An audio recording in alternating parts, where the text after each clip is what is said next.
जय हिंद दोस्तों, मैं अनिल कुमार और मेरे यूट्यूब चैनल का नाम है टू द पॉइंट एजुकेशन। दोस्तों, आज एक नए वीडियो के साथ हम आज आपके सामने उपस्थित हुए हैं और आज हम समीक्षा अधिकारी और सहायक समीक्षा अधिकारी की बॉन्ड के बारे में बात करेंगे। समीक्षा अधिकारी और सहायक समीक्षा अधिकारी की बॉन्ड यद्यपि आई तो नहीं है अभी, लेकिन ये पूरी संभावना है दोस्तों कि 2022-23 यानी 2022 के लास्ट में और 2023 की स्टार्टिंग में ये एग्जाम होने की पूरी संभावना है। और ये जहां भी बात करो ये आ रही है, और जहां सूत्र जो होते हैं, जो खासतौर से मीडिया के सूत्र होते हैं और ऐसे ही इस तरीके के हम लोगों के जानने वाले भी लोग होते हैं जो समीक्षा अधिकारी हैं, सहायक समीक्षा अधिकारी हैं, वो बताते हैं। तो Uttar Pradesh public services commission की तरफ से लिया जाने वाला एक ऐसा एग्जाम है दोस्तों, एक ऐसी परीक्षा है जिसको आप बहुत कम समय दे करके पास कर सकते हैं। साथ में ही साथ ये है कि आपको एक रेपुटेटेड जॉब मिलेगी, क्योंकि समीक्षा अधिकारी और सहायक समीक्षा अधिकारी की जॉब जो है वो गेस्टेड ऑफिसर की पोस्ट है और बहुत ही कम समय में आप इस जॉब को ले सकते हैं। आज हम बात करेंगे इसके स्ट्रेटजी की, सिलेबस, क्या क्वेश्चन पूछे जाते हैं, किस तरीके से क्या क्या पूछा जाता है एग्जाम के अंदर, और किन किताबों से या क्या चीज पढ़ करके, क्या मटेरियल पढ़ करके आप इस एग्जाम को किल कर सकते हैं। तो देखिए, जैसे बोर्ड पर लिखा हुआ है समीक्षा अधिकारी सहायक समीक्षा अधिकारी 2022-23। 2022-23 इसीलिए लिखा हुआ है दोस्तों क्योंकि अभी नोटिफिकेशन नहीं आया है, लेकिन 2022 के आखिरी में यानी कि नवंबर दिसंबर और 2023 के आप देखेंगे स्टार्टिंग में इसका एग्जाम हो सकता है।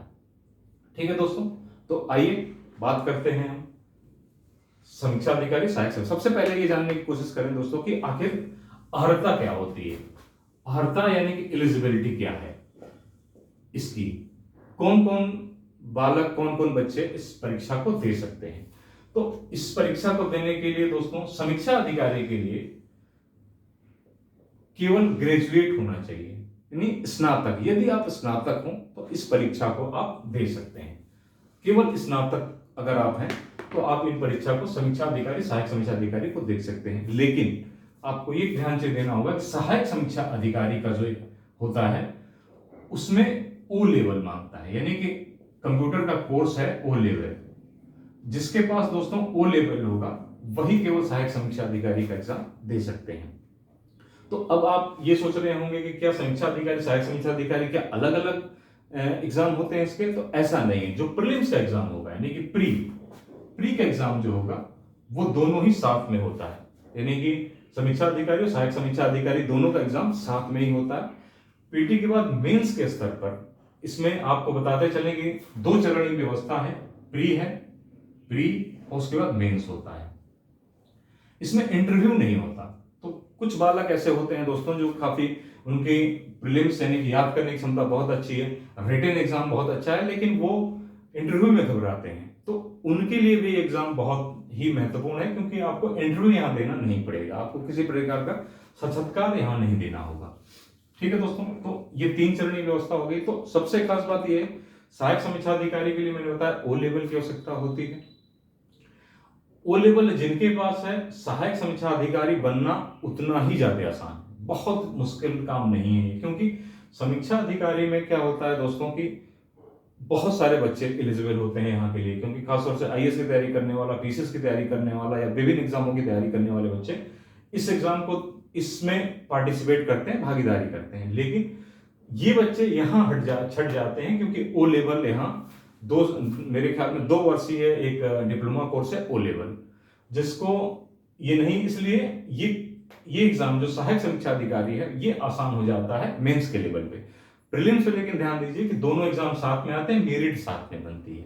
ठीक है दोस्तों, तो हमने बात कर ली एलिजिबिलिटी की, नहीं अर्हता की। अब आप आते हैं सिलेबस पर कि क्या क्या पूछा जाता है, कैसे पूछा जाता है और क्या होता है। ठीक है दोस्तों, तो इसमें 2 पेपर होते हैं दोस्तों। एक पेपर होता है सामान्य अध्ययन का पेपर होता है, जिसमें दोस्तों 140 क्वेश्चन पूछे जाते हैं। 140 क्वेश्चन पूछे जाते हैं, 2 घंटा समय दिया जाता है, 2 घंटे का टाइम होता है इसमें। सामान्य अध्ययन के अंदर 140 क्वेश्चन पूछे जाते हैं, 2 घंटे का टाइम होता है। ठीक है। दूसरा पेपर जो होता है दोस्तों नंबर सेकंड पेपर की बात करें, सेकंड पेपर होता है सामान्य हिंदी का, सामान्य हिंदी का पेपर होता है, जिसमें आपके 60 क्वेश्चन होते हैं और ये 1 घंटे का होता है। 60 क्वेश्चनों के लिए 1 घंटे दिए जाते हैं। ठीक है दोस्तों, तो सामान्य अध्ययन का एक पेपर होता है जिसके अंदर 140 क्वेश्चन पूछे जाते हैं, 2 घंटे का समय दिया जाता है। सामान्य हिंदी का एक प्रश्न पत्र होता है जिसमें 60 क्वेश्चन पूछते हैं, 1 घंटे का टाइम दिया जाता है, समय जो 1 घंटे का होता है। अब मैं आपको बता दूं कि एक तो पहले इनके सिलेबस के बारे में अलग अलग अभी हम लेके चलेंगे, नहीं सामान्य अध्ययन के अंतर्गत क्या क्या चीजें पूछी जाती हैं और सामान्य हिंदी के अंतर्गत क्या क्या चीजें पूछी जाती हैं, ये बिल्कुल हम अच्छी तरीके से और इलेबरेट करके जानने की कोशिश करेंगे। दूसरी बात यह है दोस्तों कि हम ये भी जानने की कोशिश करेंगे कि इनमें किन किन किताबों को पढ़ करके या क्या स्ट्रेटजी अपना करके हम बेहतर तरीके से कम समय में सामान्य अध्ययन की पूरी तैयारी कर लें और सामान्य हिंदी की पूरी तैयारी कर लें। सामान्य अध्ययन की जो तैयारी होगी दोस्तों, आपको ना केवल समीक्षा अधिकारी में ही बल्कि ये आपको पीसीएस के एग्जाम में भी मदद करेगा, लोअर का एग्जाम जो आता है उसमें भी मदद करेगा, या जितने भी परीक्षाएं होती हैं अमूमन सामान्य अध्ययन का उसमें पेपर जरूर होता है। तो ये कोई आपकी समीक्षा अधिकारी का नहीं, हाँ समीक्षा अधिकारी के लिए फोकस्ड होगा, सामान्य अध्ययन का जो भी कुछ होगा फोकस्ड होगा सामान्य अध्ययन के लिए, लेकिन आपके काम सब कुछ आने वाला है। हिंदी का पेपर भी काम आने वाला है, बस ये है कि हिंदी के पेपर जो वनडे एग्जाम होते हैं, खासतौर से जो अभी आप देखेंगे पेट के एग्जाम है और ये सुपर टेट एग्जाम है, इनमें हिंदी भी पूछी जाती है तो वो भी बनते हैं। ठीक है दोस्तों, तो अभी तक हमने ये जाना कि एग्जाम कौन दे सकता है, अर्हता क्या है और इसमें क्या क्या चीजें, प्रश्न पत्र कितने होते हैं, ये 2 चीजें हमने जानी।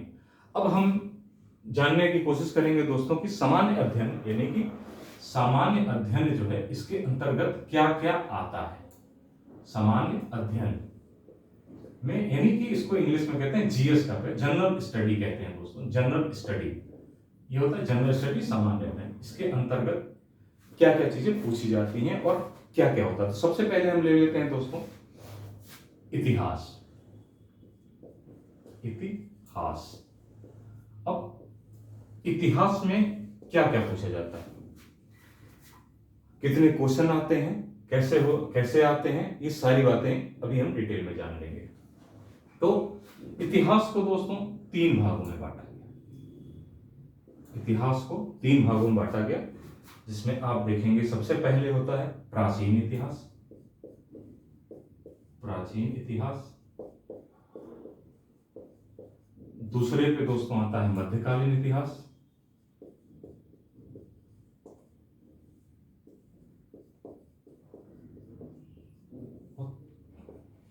तीसरे पे आता है दोस्तों आधुनिक इतिहास।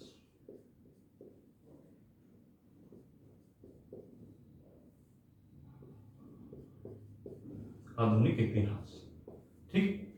तो ये तीनों चीजें पूछी जाती हैं एग्जामिनेशन में। क्वेश्चनों की संख्या जो होती है दोस्तों, कम से कम 25 क्वेश्चन कहीं नहीं जाते हैं। 25 क्वेश्चन आपको आने, चूंकि मैंने आपको बताया था कि 140 क्वेश्चन कुल होते हैं सामान्य अध्ययन के पेपर में, 140 क्वेश्चन, जिसमें से 25 क्वेश्चन से लेकर के कभी कभी 28 भी और कभी कभी 20 भी, मतलब 20 से लेकर के 30 के बीच में क्वेश्चन होते हैं इतिहास के अंतर्गत। प्राचीन इतिहास, मध्यकालीन इतिहास और आधुनिक इतिहास, ठीक। ये इतिहास का सिलेबस पूछा जाता है यहां से। अब आपको ये बताएं कि कैसे, आखिर हम पढ़े कहां से, कौन सी ऐसी किताबें हैं ऑथेंटिक बुक्स जिसको पढ़ करके हम इस जगह को किल कर सकते हैं, इतिहास को हम पूरा कर सकते हैं।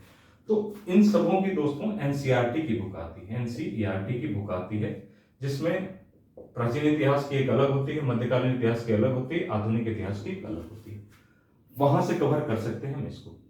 अच्छा दोस्तों, होता क्या है कि एनसीईआरटी की बुक एक समझ बनाने के लिए बहुत ही अच्छी बुक है, लेकिन उसमें क्वेश्चन जो पूछे जाते हैं एग्जामिनेशन में, पूरा का पूरा क्वेश्चन फंस जाए ये जरूरी नहीं है। मतलब क्या है कि ये माना जाता है, एक समीक्षा अधिकारी का जो एग्जाम होता है उसमें फैक्ट्स पूछे जाते हैं, यानी कॉन्सेप्ट और फैक्ट पूछे जाते हैं दोनों ही, ठीक। तो कॉन्सेप्ट बेस पे तो ये एनसीईआरटी की बुकें काम कर जाती हैं, लेकिन फैक्ट बेस पे ये एनसीईआरटी की बुकें काम नहीं कर पाती।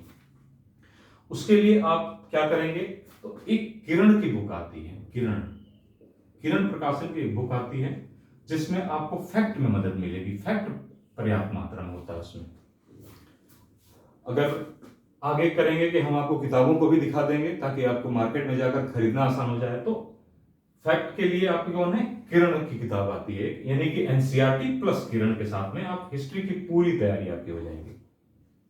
इससे बाहर आपका कुछ नहीं जाने वाला। साथ में इतिहास की हमारी क्लास भी होगी यूट्यूब पर। हम जल्दी ही वीडियो के माध्यम से आपको इतिहास शुरू करेंगे, प्राचीन इतिहास से शुरू करेंगे, और आपको इन्हीं दोनों से एनसीईआरटी के कॉन्सेप्ट और किरण के फैक्ट को एक साथ में परोसेंगे ताकि आपको किसी प्रकार की कोई समस्या ना हो। लेकिन किताबों का अहम रोल होता है, ये आपको जानना जरूरी है कि कौन कौन सी किताबों से आप अध्ययन कर सकते हैं। बहुत सारे हमारे बच्चे ऐसे होंगे जो हो सकता है ऐसी जगह पर रह पा रहे हो जो नेट नहीं हो या वीडियो नहीं देख पाए, तो उनकी भी तैयारी होती रहनी चाहिए। तो इतिहास के ऊपर हमने लगभग सारी चीजें देख ली कि इतिहास हम कहाँ से क्लियर करेंगे। ठीक है दोस्तों, ये जो भी मैं आपको बता रहा हूं दोस्तों, ये हमारा अपना ज्ञान नहीं है, ये Uttar Pradesh public service commission जो है यूपीपीएससी के द्वारा सिलेबस में प्रोवाइड कराया गया है, जो कि हम क्या पूछेंगे उसके माध्यम से ही मैं आपको चीजें बता रहा हूं। ठीक है, तो आपने देख लिया, ये इसको आप चाहें तो नोट कर सकते हैं, आपके लिए काम आएगा। ठीक है, तो इतिहास हो गया दोस्तों। अब सेकंड नंबर पे क्या है दोस्तों कि इतिहास का ही एक पार्ट है, सेकंड नंबर इतिहास का एक पार्ट है भारतीय राष्ट्रीय आंदोलन। भारतीय राष्ट्रीय आंदोलन दोस्तों, ये भी इतिहास का ही पार्ट है, लेकिन सिलेबस में इसको अलग डिफाइन किया गया है। यानी भारतीय राष्ट्रीय आंदोलन को सिलेबस में अलग डिफाइन किया गया है। इसका क्या मतलब हुआ कि इतिहास से क्वेश्चन तो आएंगे, लेकिन इतिहास का एक आधुनिक इतिहास जो मैंने बताया था उसी का एक पार्ट है भारतीय राष्ट्रीय आंदोलन। यहां से क्वेश्चन अलग से आते हैं। ऐसा क्यों होता है दोस्तों? क्योंकि कमीशन या कोई भी तैयारी में कम से कम ये वो जानना चाहते हैं कि जो बच्चा है, जो लड़का आ रहा है एग्जाम क्लियर करने के लिए, क्या उसको भारत के राष्ट्रीय, भारत को जो आजादी मिली है, भारत में जो अलग अलग तरीके से आजादी मिली इतनी मेहनत से, मुश्किल से, क्या उसको इसके बारे में जानकारी है कि नहीं, उसने पढ़ाई करी है कि नहीं करी। इसलिए इसको एक अलग तरीके से डिफाइन किया गया है कि भारतीय राष्ट्रीय आंदोलन के विषय में उसको जानकारी है कि नहीं। ठीक है दोस्तों, तो मैंने जो बताया चीजें वहीं से क्लियर होंगी, लेकिन मैं इसलिए बता रहा हूं कि इतिहास कितना ज्यादा इंपॉर्टेंट है। इसीलिए यहां से 25 से 30 क्वेश्चन कभी कभी आ जाते हैं, दोनों को मिला के 25 से 30 क्वेश्चन, क्योंकि हिस्ट्री का ही पार्ट है ये, वो भी क्वेश्चन वहां से और दोनों से क्वेश्चन एक जैसे है। तो भारतीय राष्ट्रीय आंदोलन हम सब पे बात करेंगे, लेकिन बाद में। अभी सिर्फ हम सिलेबस की बात करेंगे और स्ट्रेटजी की बात करेंगे कि हम इसको कैसे कहां से लिख सकते हैं। अगले नंबर पे, तीसरे नंबर पे आ जाइए। ये सामान्य अध्ययन का ही है, सामान्य अध्ययन जीएस का जो फर्स्ट पेपर होगा उसके अंतर्गत ही विज्ञान, सामान्य विज्ञान, सामान्य विज्ञान की बात करेंगे। सामान्य विज्ञान के लिए क्या करेंगे दोस्तों? नाम से आप एक तो पहले ये समझने की कोशिश करिए कि कोई बहुत बड़ा ब्रॉड सिलेबस नहीं है। आपको बताऊं कि इसमें पूछा क्या जाता है। आप सोच रहे होंगे कि अरे हम तो आर्ट साइंस से हैं, और विज्ञान वाला सोच रहा होगा कि इतिहास में हम क्या पढ़ेंगे।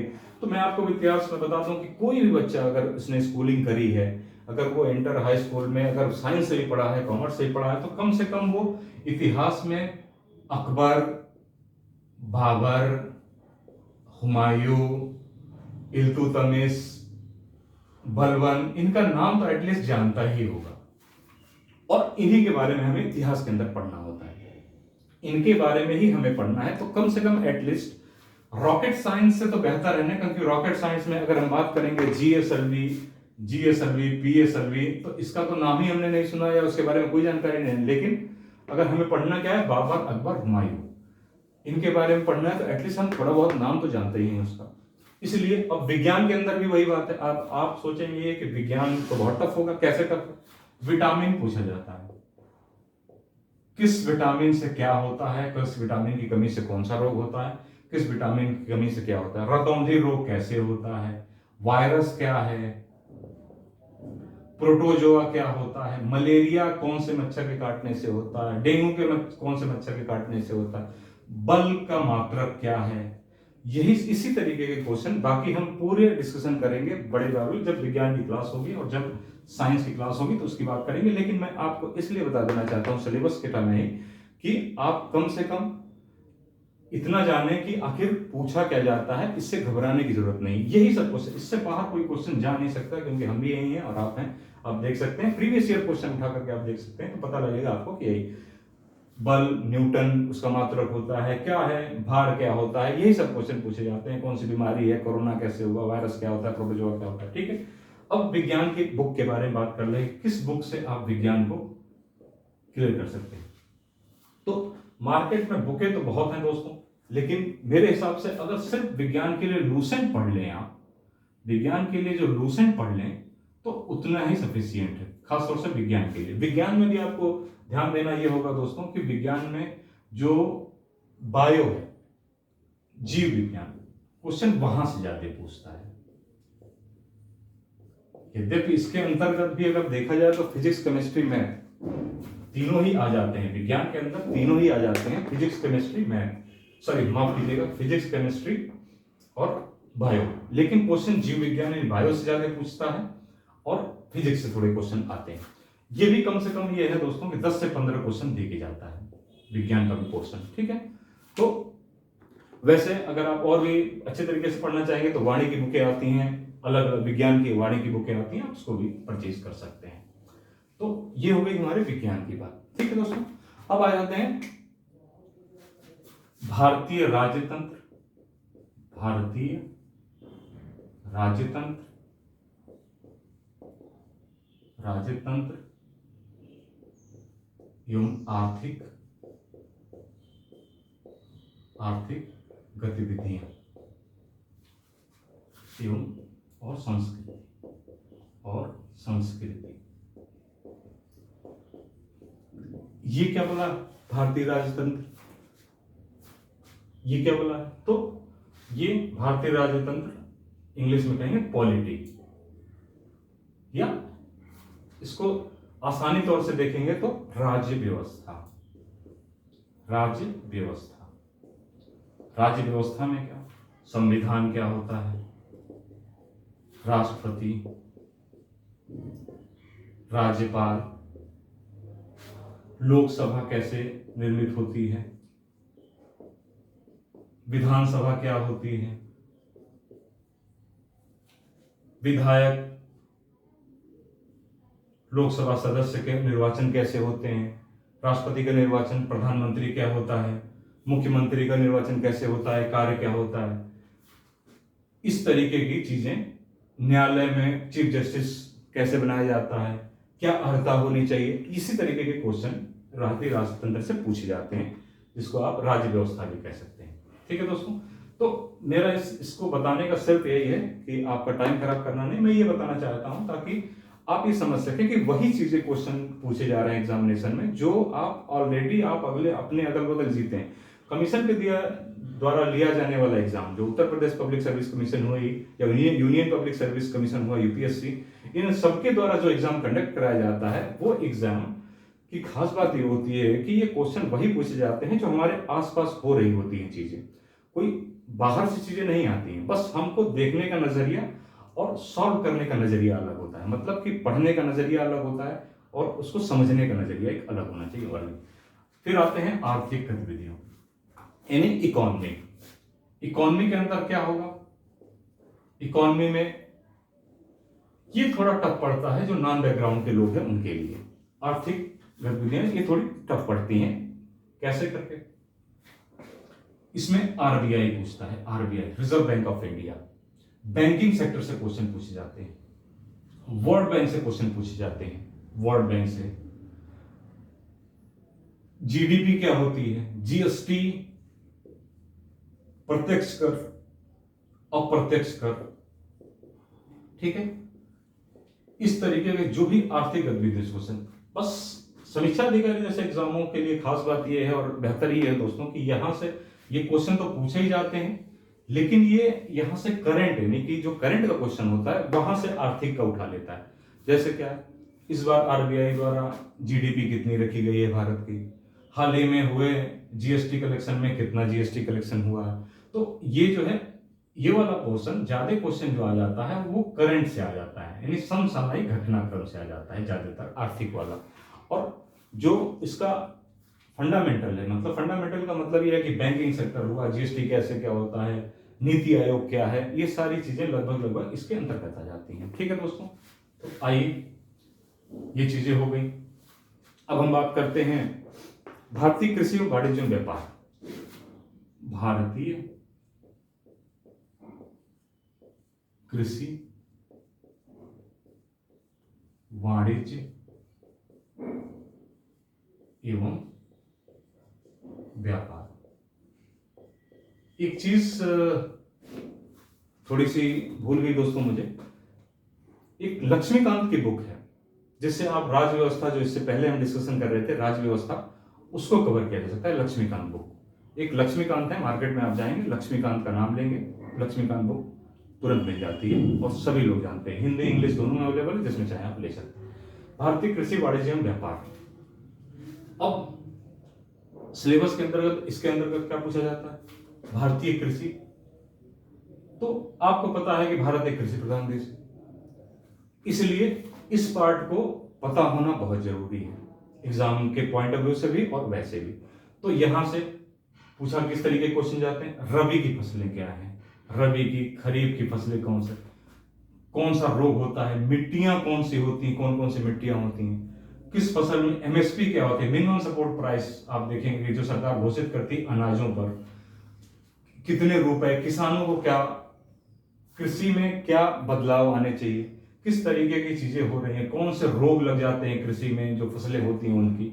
व्यापार में होता है कि हम किससे आयात कर निर्यात कर रहे हैं, गेहूं कहां से आ रहा है, टमाटर कहां से आ रहा है, प्याज कहां से आ रहा है।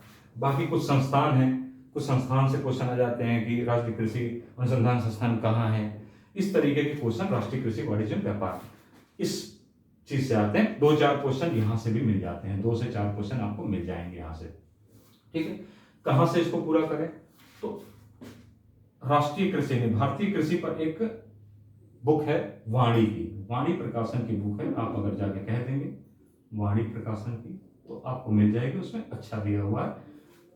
किताबें दोस्तों क्या है, ऐसी होनी चाहिए जो फ्रेंडली होनी चाहिए। किताबें तो बहुत सारी हर चीज हैं, लेकिन एक होती है स्टूडेंट फ्रेंडली किताब, जिसको आप देखते हैं बुक को तो आपको अच्छा लगता है, मजा आता है पढ़ने में, पेजेस अच्छे होंगे, अच्छी लिखावट होगी, सिस्टम से होगा, ब्लॉक बना बना के चीजें इस बुक में दी हुई रहती हैं, तो आप इसको वहां से ले सकते हैं और आप ये वाला सेगमेंट क्लियर कर सकते हैं वहां से। ठीक है दोस्तों, इंपॉर्टेंट सेगमेंट है, क्वेश्चन यहां से 2-4-5 क्वेश्चन आते रहते हैं। ठीक है, अब आ जाते हैं बहुत ही इंपॉर्टेंट पर, विश्व भूगोल। विश्व भूगोल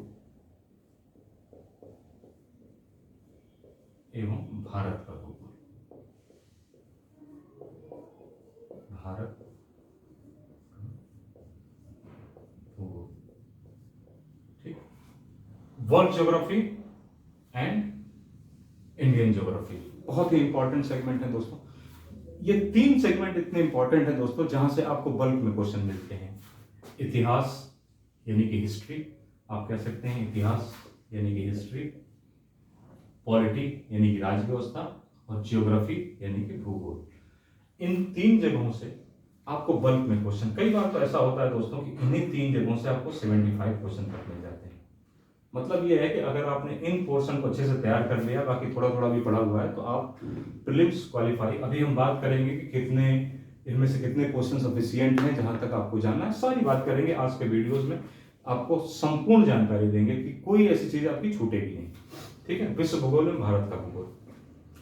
अब इसमें क्या, किस तरीके से क्या चीज पूछी जाती है दोस्तों, तो वर्ल्ड के लेवल पर क्या होता है कि पूछ लेता है करंट जो धाराएं, जिनको कहते हैं हिंदी में धाराएं, कोई धारा देकर के पूछ लेगा, कोई पर्वत पूछ लेगा, किसी पर्वत का एल्ब्रुस पर्वत पूछ लिया, रशिया में अल्प्स पर्वत पूछ लिया कि निम्नलिखित में कहां अवस्थित है। हम सब पर बात करेंगे, क्वेश्चन कैसे बनते हैं, सारी चीजों की बात होगी धीरे धीरे करके। अभी सिलेबस डिस्कशन कर लेते हैं। ठीक है दोस्तों, भारत के भूगोल में भारत की चीजें पूछ ली, यूरेनियम कहां भारत में पाया जाता है, आपका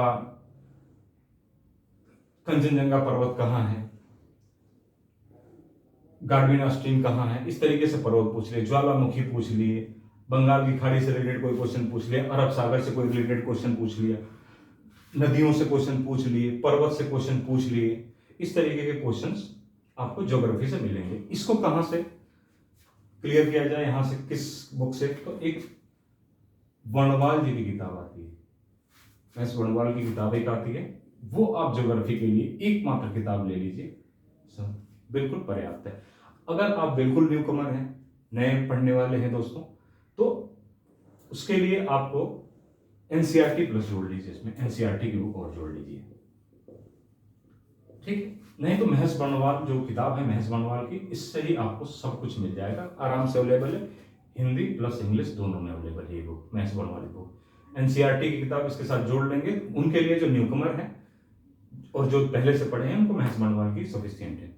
इसके साथ में एक चीज और आपको लेना पड़ेगा, मैप लेना पड़ेगा दोस्तों, ठीक। मैप बहुत जरूरी है, क्योंकि जो नया ट्रेंड आया है उसके अंतर्गत हम देख रहे हैं कि मैप बहुत इंपॉर्टेंट रखता है, कि आपको मानचित्र एक आपके कमरों में लगा हो बहुत अच्छी बात है, लेकिन हाथ में होना बहुत जरूरी है, ठीक। तो मैप आता है, और एक चीज बस ध्यान देने की जरूरत है, आप इसको मैप किसी भी कंपनी का ले सकते हैं, ऑक्सफोर्ड का लें, स्कूल एटलस, बहुत सारे चलते हैं, लेकिन इसको आप इंग्लिश में ही लेना, हिंदी का मत लेना। अब हिंदी का क्यों नहीं लेना है? हिंदी का दोस्तों इसलिए नहीं लेना है क्योंकि पूरे विश्व की घटना, पूरे विश्व की मानचित्रावली होती है इसमें, अलग अलग जगहों पे अलग अलग भाषाएं चलती हैं। इंग्लिश में तो सेम होता है, लेकिन हिंदी में प्रोनाउंस बदल जाएगा। किसी प्लेस का नाम है, किसी जगह का नाम है, तो हिंदी में बदल जाएगा, उसको ढूंढने में और आपको देखने में, खोजने में परेशानी होगी। इंग्लिश, क्योंकि नाम जो है, अब रसिया का नाम हिंदी में बल्कि ज्यादा मुश्किल हो जाता है, इंग्लिश में लिखा होता आप तुरंत पकड़ लेंगे। तो आप ये मैप जो लेना इंग्लिश में लेना। तो आपको क्या करना होगा, ये बहुत इंपॉर्टेंट सेगमेंट है, 25 से 30 क्वेश्चन के बीच में यहां से देता है ये। महेश वर्णवाल की बुक लेनी है, और आपको साथ में मैप लेना है। अगर आप न्यूकमर हैं तो एनसीईआरटी की बुक इसके साथ में पढ़ लेना, ठीक है दोस्तों। बस थोड़ा सा पानी पी लेता हूँ, फिर उसके बाद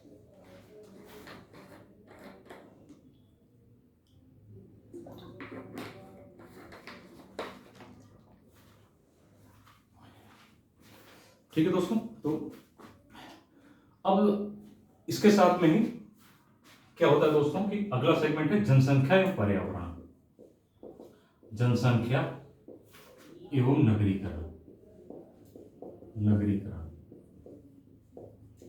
जनसंख्या नगरीकरण की वाणी की बुक आती है, ठीक। वाणी की एक बुक आती है, इसमें क्या है, सर्वाधिक जनसंख्या किस प्रदेश की है, तो यूपी खुद ही है। इसमें क्रम से लगा दीजिए जनसंख्या है, तो जनसंख्या और नगरीकरण ये आपको वाणी की बुक से मिल जाएगा। इसके साथ में पर्यावरण, अगला है पर्यावरण, ठीक है दोस्त। आपका ज्यादा टाइम ना लो, लेकिन जो सेगमेंट थोड़े यहाँ से 1-2 क्वेश्चन 3 क्वेश्चन मिलेंगे, कई यार ज्यादा भी मिलते हैं। जनसंख्या नगरीकरण इंपॉर्टेंट वो है, सब पर बात होगी, जो वीडियोस बना बना के आपको दिए जाएंगे। फिर उसके बाद से पर्यावरण, इन्वायरमेंट, ठीक है, इन्वायरमेंट। इसमें क्या है दोस्तों कि आज का जो ट्रेंड चल रहा है, यहां से क्वेश्चन बहुत आने लगे, यानी कि ज्योग्राफी के पार्ट से हटा करके पर्यावरण के क्वेश्चन डालना, ज्योग्राफी के कम करके पर्यावरण को डाल देते हैं, ठीक है।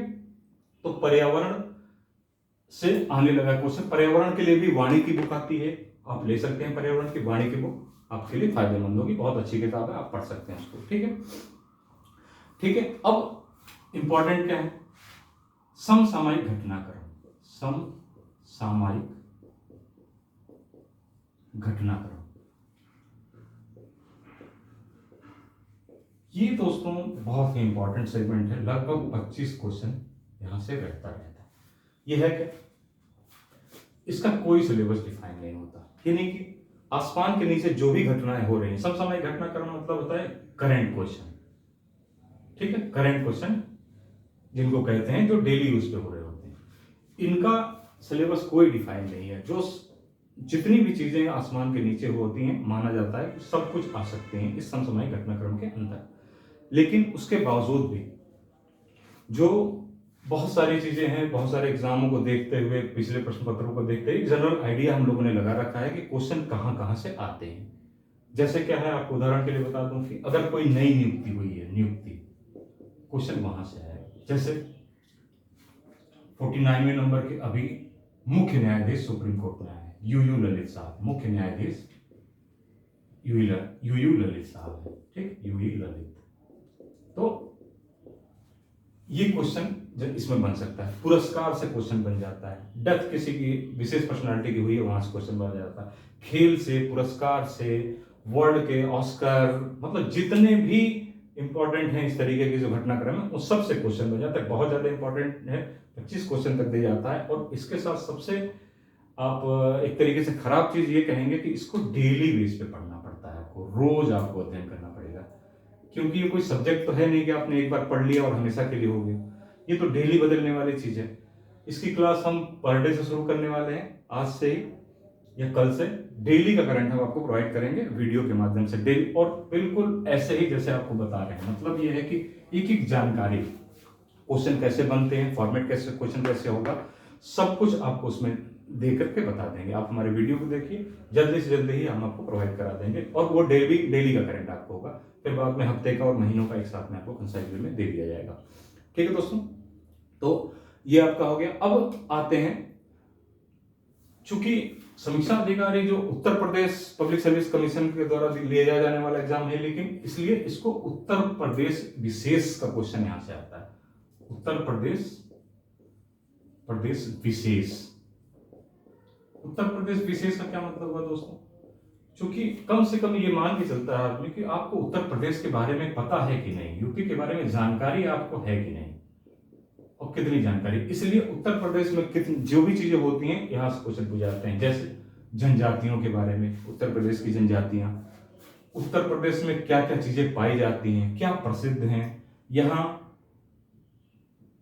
पर क्या, यहाँ पर टाइगर रिजर्व कौन कौन से हैं, यहाँ नाम कब चेंज किया गया, उत्तर प्रदेश का क्या नाम है, यहाँ पक्षी कौन सा है, यहाँ का राष्ट्रीय वो प्रादेशिक पक्षी कौन सा है, वृक्ष कौन सा है। इस तरीके के क्वेश्चंस उत्तर प्रदेश विशेष से आते हैं। जब हम इसको पढ़ाएंगे तो इसकी चर्चा पूरी की जाएगी अच्छे तरीके से, क्वेश्चन फॉर्मेट के साथ में। इंपॉर्टेंट क्वेश्चन है।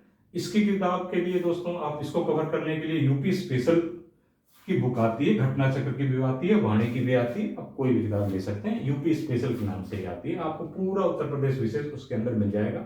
बाकी यह है कि हम आपके साथ रहेंगे। किताबें बहुत ज्यादा होती हैं, सॉर्ट आउट आप शायद पढ़ने में बहुत टाइम लगता है, क्योंकि यहाँ क्वेश्चन अनसर्टेन होता है। कभी 4 क्वेश्चन पूछ लिया, कभी 3 पूछ लिया, कभी 2 पूछ लिया। पहले तो ये क्वेश्चन पूछता ही नहीं था, अब थोड़े क्वेश्चन इन लोगों ने बढ़ा दिए हैं, तो क्वेश्चन पूछने लगे हैं 5 से लेकर 7 क्वेश्चन तक आ जाता है। ठीक है, तो किताबें बहुत पढ़नी पड़ जाती हैं, इसलिए हम छोटे वीडियो के माध्यम से आपको इस पूरे इसको कवर करके आपको दे देंगे। लेकिन आपको ये घटना चक्र और वाणी की बुक आपको मिल जाएगी। आप चाहें तो आप परचेज कर सकते हैं और उत्तर प्रदेश विशेष को आप देख सकते हैं। ठीक है दोस्तों, इसमें मैंने आपको बताया सब कुछ आ जाएगा। ठीक, अब एक पॉइंट और रह गया है कि एक चीज और इसके अंदर रह जाती है, क्या? सामान्य बौद्धिक क्षमता, एलिजिबिलिटी, रीजनिंग जिसको कह सकते हैं, बोलचाल की भाषा में रीजनिंग आई है। रीजनिंग के 2-4 क्वेश्चन होते हैं इसमें, 1-2 मैथ के हो जाते हैं इसी में, और रीजनिंग के होते हैं क्वेश्चन कुछ। ठीक है दोस्तों, तो ये आपका लगभग मोटा मोटे में सिलेबस पूरा हो गया कि जीएस 140 क्वेश्चन जो पूछे जाते हैं जीएस के अंतर्गत, उसमें क्या क्या आता है, और लगभग हमने इसकी किताबों के भी जिक्र कर लिया। बाकी अगर कोई किस तरीके की प्रॉब्लम है, आपको कोई परेशानी है, कुछ जानना चाहते हैं, तो आप हमसे जो है कमेंट के माध्यम से पूछ सकते हैं। नंबर भी पड़ा हुआ है चैनल के ऊपर, आप नंबर कॉल भी कर सकते हैं। आप कमेंट के माध्यम से पूछेंगे, आपकी जानकारी पूरी दे देंगे। ठीक है, तो हमने ये बात कर ली दोस्तों। अब हम आते हैं दूसरा जो हमारा पेपर होता है हिंदी का। ठीक है दोस्तों, हिंदी का होता है सामान्य हिंदी पूछा जाता है इसमें। दूसरा पेपर होता है 1 घंटे का सामान्य हिंदी, 60 क्वेश्चन होते हैं दोस्तों। ठीक, ये कहां से आता है क्वेश्चन? ठीक है दोस्तों, तो आप ये देखिए, विलोम पूछा जाता है दोस्तों। विलोम होते हैं 10 क्वेश्चन, 10 नंबर का। ठीक, 10 क्वेश्चन पूछे जाते हैं 10 नंबर का। ठीक है दोस्तों, ये हिंदी एक ऐसा सब्जेक्ट है दोस्तों कि इसको आप बेहतर करके आप सामान्य अध्ययन के जो बर्डन है उसको थोड़ा कम कर सकते हैं। मतलब कम मेहनत में यहां से ज्यादा नंबर आप ले आ सकते हैं। और कहीं अगर आपको जीएस यानी जनरल अध्ययन के अंदर, जनरल स्टडी के अंदर कोई चीज कम भी पड़ गई या कोई पोर्शन छूट भी गया, तो उसको हम यहां से कवर कर सकते हैं। ठीक है, तो विलोम शब्द आपका पूछा जाता है। जैसे कैसे है, अनिवार्य का क्या होता है विलोम, ऐसे ही पूछा जाएगा। अनिवार्य का पूछ लेता है दोस्तों कि निम्न अनिवार्य, जैसे क्वेश्चन जो फॉर्मेट में आपको एक थोड़ा तो जल्दी करके बता देते हैं। अनिवार्य का विलोम शब्द बताइए, अनिवार्य का विलोम शब्द बताइए, विलोम शब्द बताइए नहीं, निम्नलिखित में से कौन सा है, निम्न में से कौन सा है। ठीक, अनिवार्य का विलोम शब्द निम्नलिखित में से कौन सा है, ए बी सी डी दिया रहेगा, ऐसे करके दिया रहेगा दोस्तों।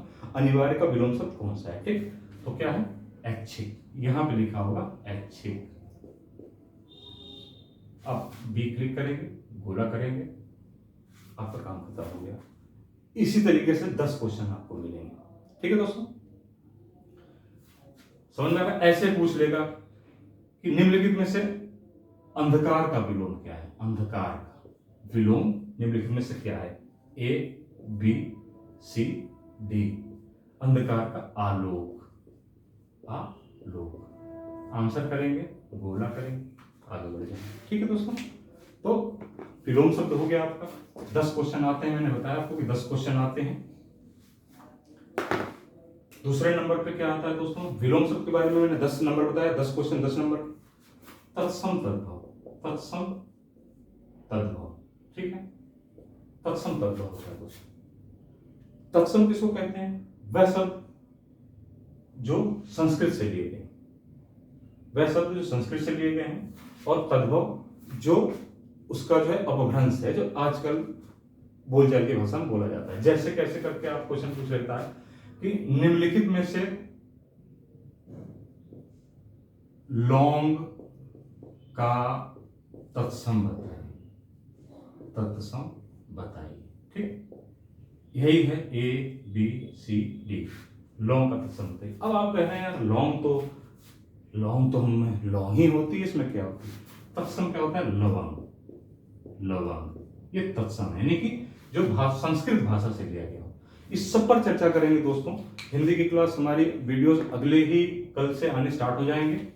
आपको सबसे पहले इन्हीं सब चीजों के बारे में, विलोम शब्द, तत्सम, तद्भव, पर्यायवाची, जो जो चीजें आती हैं। तीसरे नंबर पे आता है आपका पर्यायवाची, पर्यायवाची, ठीक है।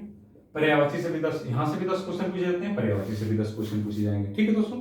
तो पर्यायवाची से 10 क्वेश्चन भी पूछे जाएंगे। कैसे, अमृत का पूछ लिया, पर्यायवाची क्या है, अमृत का, अमीय,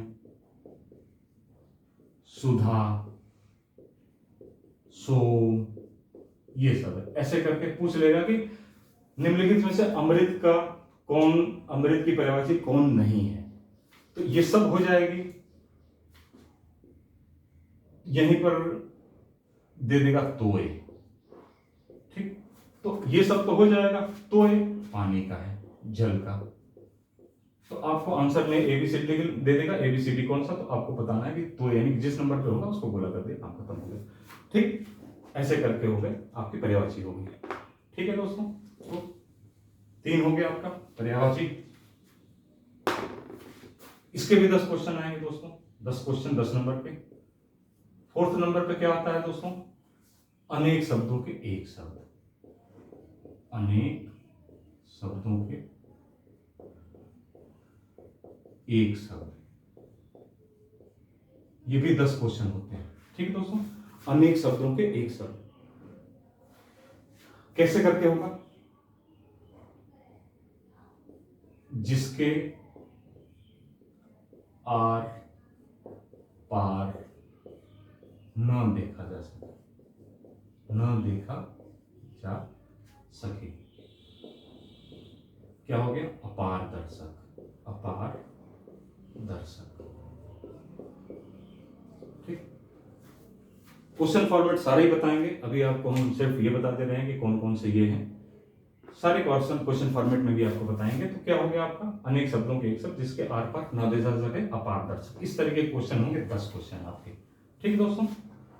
अब 5वें नंबर पे आपको ले लेते हैं।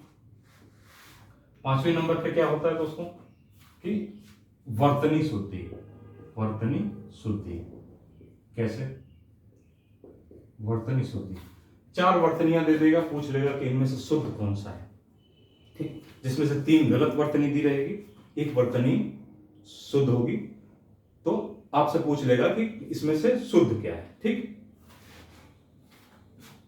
जैसे कवयित्री, ठीक, ऐसे दिया रहेगा कवयित्री, ठीक, और ऐसे दिया रहेगा कवयित्री, ठीक है, कवयित्री ऐसे दिया रहेगा, ठीक है, कि इसमें से सही क्या है, ठीक, इसमें से सही क्या है पूछ लेगा, शुद्ध क्या है। तो जब तक आप ध्यान से नहीं देखे रहेंगे, देखिए कवयित्री ऐसे लिखा जाता है, ये शुद्ध है, आपको पता है स्पेलिंग अच्छी तरीके से, आप तुरंत सही कर लेंगे, ठीक। इसके बारे में बात होगी, वीडियो बना के आपको सब कुछ समझाएंगे, अच्छे से बताएंगे। ऐसे एक और उदाहरण देख लेते हैं, उज्ज्वला, उज्ज्वल, आपने देखा होगा ये खूब क्वेश्चन पूछा जाता है, लोग भी पूछ देते हैं, और ये लिखा है उज्ज्वल, ठीक। दोनों में से कौन सा सही है? ये उज्ज्वल सही है, ये गलत है, ठीक। ऐसे कर से वाक्य में शुद्धि डाल देंगे और वर्तनी में शुद्धि डाल देंगे, आपको ये हो जाएगा, ठीक है दोस्तों। छठे नंबर पे आता है विशेषण विशेष्य, विशेषण विशेष्य। 10 क्वेश्चन इसके भी पूछते हैं। सबसे कठिन अगर माना जाता है, कठिन तो यही माना जाता है। इस थोड़ी समझने की चीज है, जिसको हम जब हिंदी की क्लास हमारी स्टार्ट होगी, कल से हम स्टार्ट करेंगे, एक एक सेगमेंट उठा करके विलोम के 2-3 वीडियो के अंतर्गत आपको सारे इंपॉर्टेंट विलोम डाल देंगे और आपको प्रोवाइड करा देंगे, ताकि आपको सीधे सीधे और समझा करके, जैसे कैसे होता है, कैसे ये हो गया, इसका विलोम कैसे हो गया, सारी बातें बता करके हम आपको दे देंगे। वैसे तत्सम तत्व है, वैसे पर्यायवाची भी, ठीक है। तो विशेषण विशेष, विशेषण विशेष इस तरीके से हो सकता है दोस्तों। अभी हम थोड़ी सी बात बता देते हैं, बाद में आपको अच्छे तरीके से डिटेल में चीजों को बताएंगे तो समझ में आएगा। जैसे खिलाड़ी, खेलना, खेलना, ठीक है दोस्तों। तो खेलना जो हो गया विशेष्य हो गया, और जो खिलाड़ी है विशेषण हो गया, विशेषण हो गया, ठीक। कैसे इसको पता लिया जाता है, सब इस पर वीडियो में बात होगी। अभी के लिए इतना बता देते हैं कि खेलना तो बहुत सारे लोग खेल रहे हैं, लेकिन उसका एक शॉर्ट फॉर्म हो गया खिलाड़ी। खिलाड़ी है वो खिलाड़ी है, सिर्फ खिलाड़ी है। खेलने में हो सकता है कि वो क्रिकेट भी खेल रहा हो और भी चीजें खेल रहा हो, लेकिन बता दीजिएगा कि क्रिकेट का खिलाड़ी है, ठीक।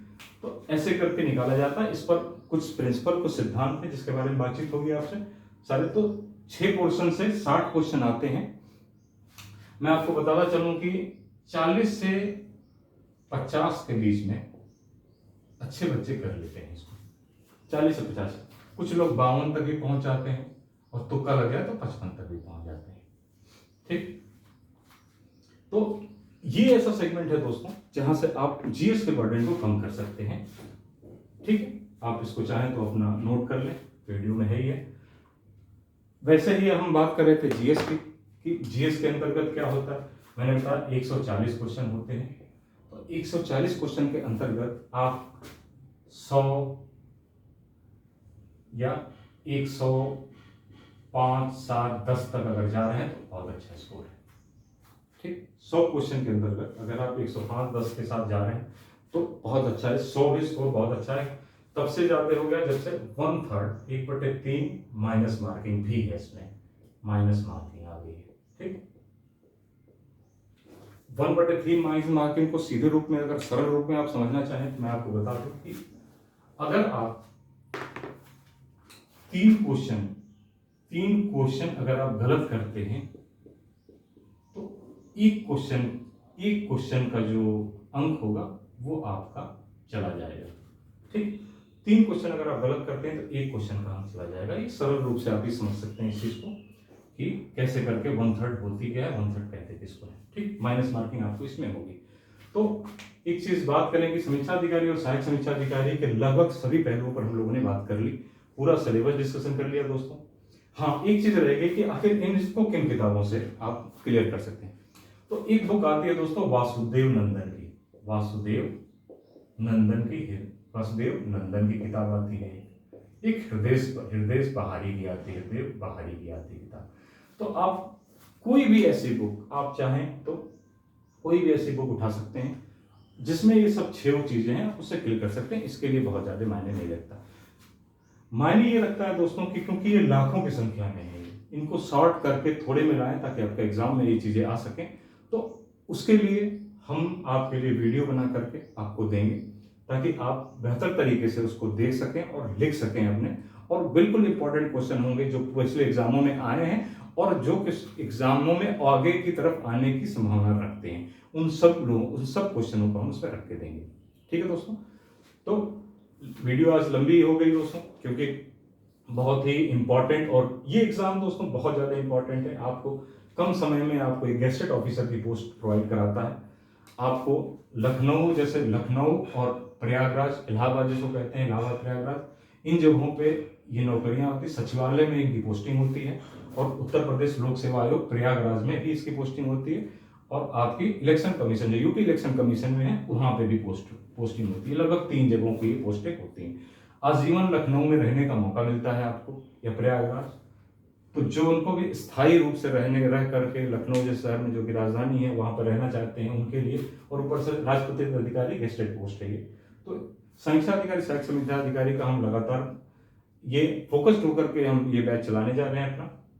और सबसे बड़ी बात ये कि टू द पॉइंट बात होगी आपसे, किसी तरीके की कोई इधर उधर की बात नहीं होगी, टू द पॉइंट बात होगी। और हम वीडियो के माध्यम से हिंदी और करंट अफेयर्स यानी कि समसामयिक घटनाक्रम को स्टार्ट कर रहे हैं आज से ही। आपके कल से वीडियो पहुंचने शुरू हो जाएंगे। हिंदी पहले विलोम शब्द उठा लेंगे, धीरे धीरे करके एक एक चीज उठा करके आपको वीडियो प्रोवाइड करा देंगे। समसामयिक घटनाक्रम यानी कि आपका करंट अफेयर जो है उसके लिए हम आपको प्रतिदिन का करंट अफेयर्स प्रोवाइड कराना शुरू कर देंगे। ठीक है दोस्तों, हमारे channel to the point education में आप सब्सक्राइब करिए, लाइक करिए, अपने दोस्तों को यहाँ पहुँचाइए। और अगर कोई इसमें आपको लग रहा हो कि कमी है या आप कुछ जानना चाहते हैं तो कमेंट सेक्शन में बिल्कुल बोलिए, आपको हम सारी जानकारियां देंगे। और जल्दी ही आपको वीडियो के माध्यम से आपको इस सिलेबस की पूरी जानकारी आपको दे देंगे। ठीक है दोस्तों, जय हिंद।